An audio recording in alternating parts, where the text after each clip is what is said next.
Welcome to Fight News Now Extra. My name is John Pollock, and UFC 188 is in the books. We have an undisputed heavyweight champion. A former Bellator champion earns his first win in the octagon, and lots more to discuss coming out of the card from Mexico, and we will do so with John Ramdine and Robin Black on today's show.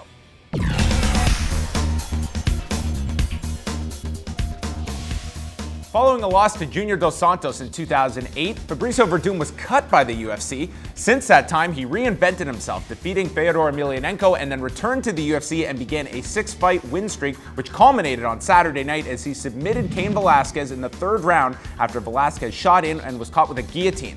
The tide of the fight turned at the end of the first as Velasquez got visibly tired and was a stationary target for Werdum throughout the second round and leading to the finish in round number 3.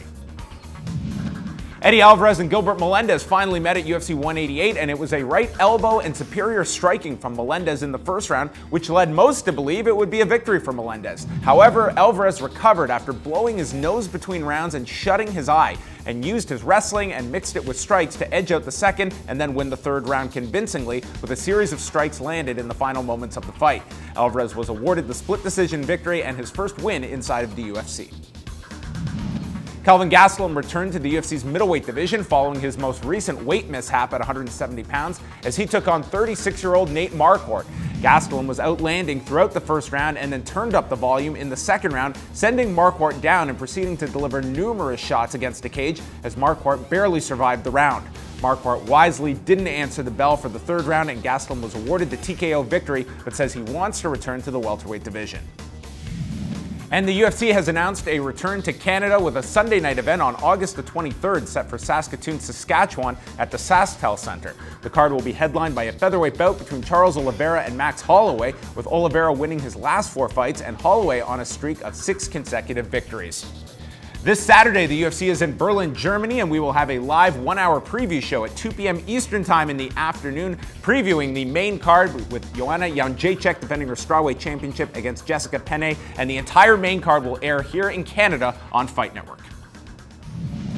Here with John Ramdine and Robin Black, we're coming out of UFC 188, the undisputed heavyweight of the world, the champion of the world, wow. Fabricio Werdum, defeating Cain Velasquez. I was stunned. I was stunned at the performance of Fabricio Werdum. It makes a lot more sense the way he did win this fight. I mean, certainly you break it down, it's not a illogical conclusion you could come to, but I just felt Cain Velasquez was going to have few issues, if any, on Saturday night. Yeah, but the thing about it, Fabricio Werdum really understood how to win this fight. You know, when you talk about Cain Velasquez, people don't talk about his boxing. Of course, they might talk about his wrestling, but the thing they talk most about is his conditioning and the pace that he pushes. And we've heard in the past, don't control the things that you can't control, control the things that you can control. And one thing that Fabricio Werdum can control is his conditioning. That's why he went to Mexico after that first Mark Hunt fight. He was already in Mexico. Okay, I've got to make sure that I am well prepared, that when in the 5th round, if Cain Velasquez is pushing the pace that he normally pushes,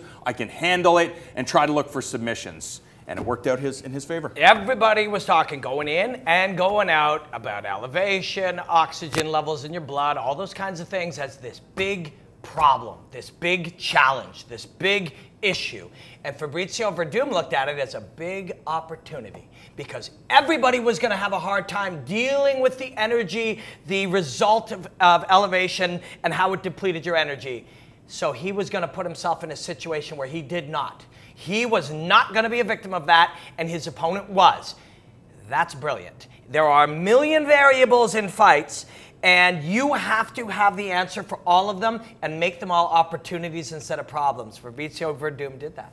Do you like the idea of, you know, the whole discussion about Mexico is that this creates a real interesting variable with the elevation, and certainly it's probably not a very popular place now for fighters to go. They're probably going to be turning their phones off when they got to book that Monterrey card. Guys like Gabriel Morency are probably sweating buckets at some of the performances you get down there, but as a fan, as a viewer, I kind of like this aspect that this is like a whole different strategy that you have to approach these fights with. It's like a baseball player going to Fenway Park, and whether it's playing baseball Coors Field at elevation. I mean, it just adds something different that fighters have to take into account. Maybe it's not the most fair, but I will say as a viewer, it's kind of interesting to watch how people adapt to these different elements, and they're all kind of on that same playing field. I mean, I wasn't impressed with Tisha Torres' performance, but I was impressed with the fact that she's like, I don't want to compete in Mexico. And you talked about it. Not a lot of these athletes are going to have the funds, especially if you're on the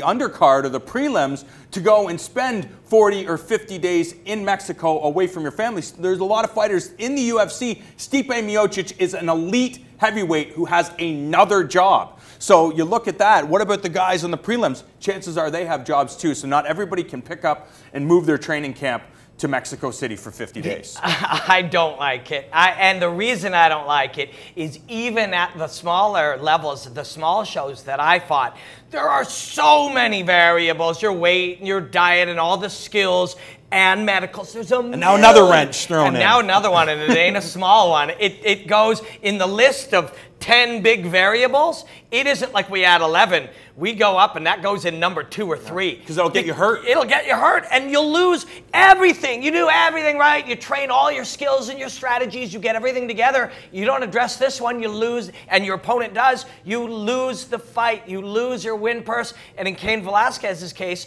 you lose the title. And it's real. It's real, and it should be addressed. But nobody should say that Fabricio Werdum's or any of these other guys' victories have an asterisk because of it. Because you go and you take advantage of it and you do it right and your opponent doesn't. That's just one more reason for victory. And that's true of every variable. If we're fighting at 8 a.m., for 6 weeks going into it, we go to bed at midnight and we wake up and our day starts, you know, at 9 p.m. or 10 p.m. Our meals start. You rotate all of those things around it so that you're at your very best. If your opponent doesn't do it, screw him. That's his fault. I mean, and believe me, I don't encourage this kind of inequality of income where certain fighters can afford to go there, others cannot. Cain Velasquez doesn't fall into the camp of ones who couldn't. He actively decided, I'm not going to go down there any earlier than 2 weeks. 2 weeks ended up being a compromise. His camp wanted him to go down there. And to me, there's no asterisk next to this. This is as fundamental a strategy flaw on Cain Velasquez as him deciding, I'm going to cruise on my wrestling for this camp. Him not going down there early enough, if he had won this fight, hey, Cain, everyone would have bowed down to you. But you lost. You looked worse than you ever have. You have to look at your strategy was a flawed one. That's true, but at the same time, Fabricio Werdum, he was so smart with that fight with Mark Hunt. He's like, oh, I was in tip-top shape. I was ready to face off with Cain Velasquez, and I still was tired that first fight with Mark Hunt. That doesn't make any sense. Oh, I have to add another couple of weeks down here to make sure that I am fresh. Cain Velasquez is going to be shocked because he has no idea what to expect. Cain Velasquez was a victim of his own success. Every time he was asked to dig deeper in a fight, he had the ability to do so. But this was biological. This was biochemical. This was real, and he could not do it, and now he learned that lesson. Fabricio Werdum, your undisputed UFC heavyweight champion. For Robin Black, John Ramdeen, I'm John Pollock. Stay tuned for Fight News Now Extra.